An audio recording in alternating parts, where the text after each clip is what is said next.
This I wanna nail sports to the bone. Top blogger, top YouTube channel. No matter which sports, yeah, we got it covered. Subscribe and hit the notification bell. What's up, sports to the bone family? What's up? What's up? Welcome back, my viewers and subscribers. A blessed night to you all. All right, my viewers. So I have a couple of interesting stories to share with you guys. So we know that tomorrow West Indies and Bangladesh will do battle in the first T20 game. And I must say the Bangladesh players are complaining because according to them, they almost lost their lives at sea while traveling to the venue. We're going to talk about it. Plus, we're going to be zooming in on the test match between India and England. Yes, man, Richard Punt getting a century, my viewers and subscribers. We're going to touch base with the score and let you guys know exactly how it is going. But before we go any further, my wonderful peeps, as per usual, I'm just going to ask you to go ahead and hit that subscribe button if you have not yet subscribed. Also, make sure you turn on the post notification bell, leave a like, and drop a comment.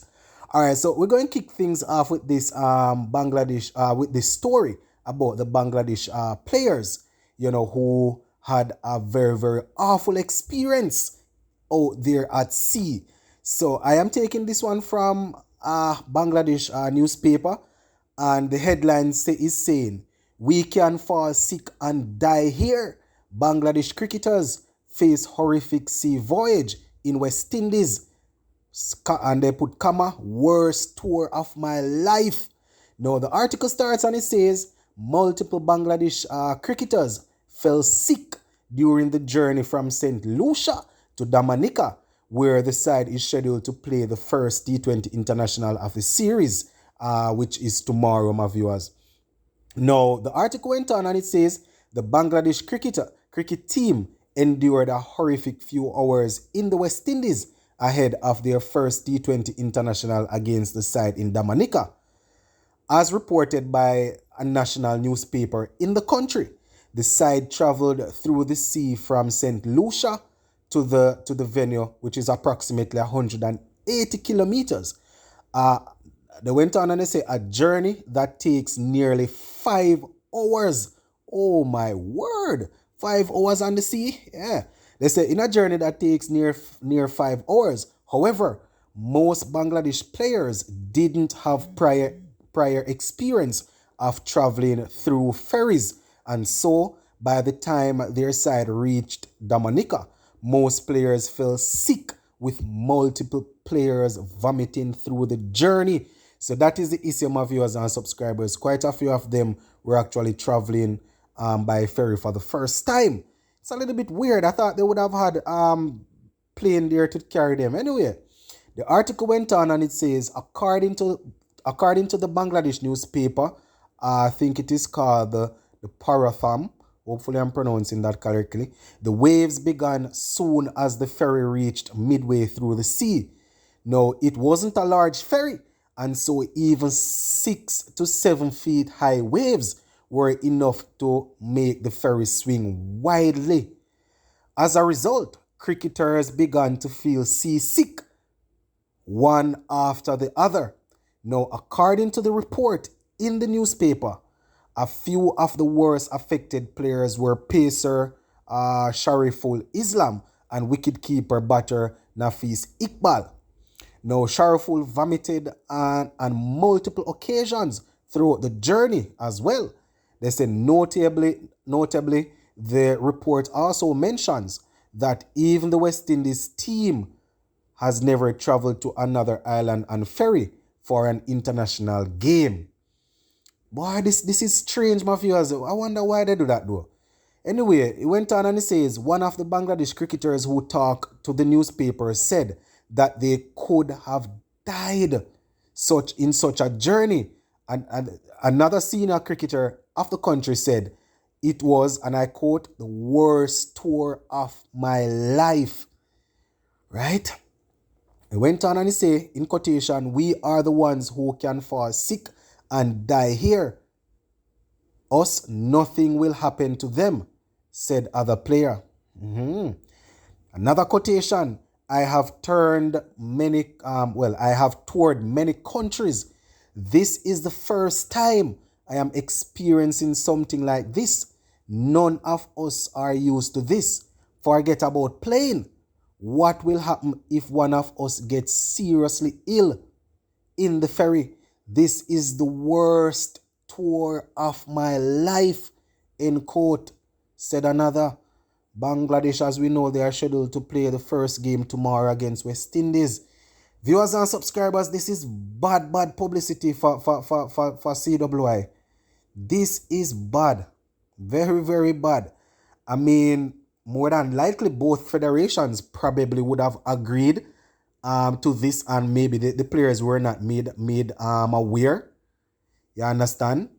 You know, I don't know. You can have people traveling like that for the first time by sea so close to when they are going to be playing. I don't know. Playing the game. I don't know how that makes sense.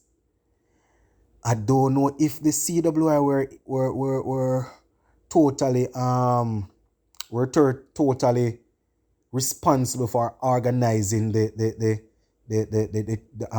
transportation. I don't know, my viewers and subscribers. I'm not going to put the blame on them.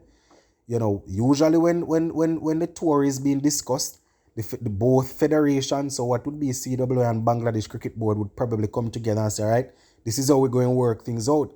But sometimes the players are not made aware of certain situation. But one thing I know, this right here is not good. I mean, it's not like it's something that happens very often. So it's not like you're going to prevent other teams from coming to the West Indies. So I know that. But this is not good publicity at all, my viewers and subscribers. And we didn't want to, you know, it's really sad hearing something like this before we go into the first test, into the first T20. Jaja, it rough, my viewers, it rough. But we're going to leave it right there. I just wanted to give you the information. As per usual, my peeps, go on in the comment section and tell me exactly what you think about this. Do you guys think that the organizers were wrong to allow the teams to travel via boat or via ferry? Let me know. Anyways, the long-awaited continuation of the test series between England and India got underway earlier today. So England, you know, they were supposed to be playing 5 test matches, but they didn't play one of them, right? So they are currently finishing it up, and India batting first. They are actually 338 for 7. Yeah, man, 338 for 7. We had Richard Pant making a brilliant century. 146 of 111 deliveries. Ravindra Jadeja, who I think is currently the highest ranked test all-rounder, is on 83 not out. So he's 83 of 163 deliveries. So India batting first. They are 338 for 7. Shubman Gill and Pujara, they fell for 17 and 13 respectively. And Virat Kohli, he only made 11. You know, I think just to remind you guys, it is actually Jasprit Bumrah who is captaining this game here. So in terms of the bowling for England, James Anderson, he has so far picked up 3 for 52 from 19 overs, and Potts, he has picked up 2 for 85, while Stokes and Root, they have picked up 1 wicket each. So that is what it is looking like in that game there.